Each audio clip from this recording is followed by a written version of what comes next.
Craftsman here. Just a little bit on some antenna theory, since, you know, me old man's out there plugging me up again. I was going to try to shoot some skip, but just a little bit on my antenna theory on how skip works and how mobiles work, and you know, other people will have their different opinions and theories, but you know, for instance, I always say you really don't need to run big power to shoot good DX. You really don't.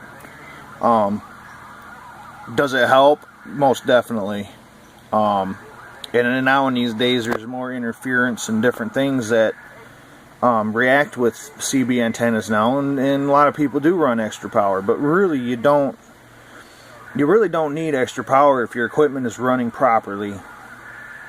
A 4-watt mobile on a good day, a 4-watt mobile will get about 3 to 5 miles, depending on the conditions, you know, and how you got your antenna hooked up. And your mobiles are a lot harder to make talk than a base station. A base station now, a 4-watt radio at 60 feet with a 1-1 line loss, your SWR, you'd be getting about a 3.7 watt at the tip of your antenna. And you're up 60 feet in the air, so you're going to be above trees and power lines and different sort of things. I think power lines usually are about 60 to 70 feet in the air. So, you know, if you're by a tree, I think they allow you 10 feet above it. So if you have a tree that's 60 foot, you can go 70 foot, but that's it. I mean, if you go more than that, you're not supposed to do that. So you got about 3.7 coming out of the tip of your antenna, a good working antenna, and your signal, in theory, comes out. This is your ionosphere. There's different levels in different levels in the atmosphere.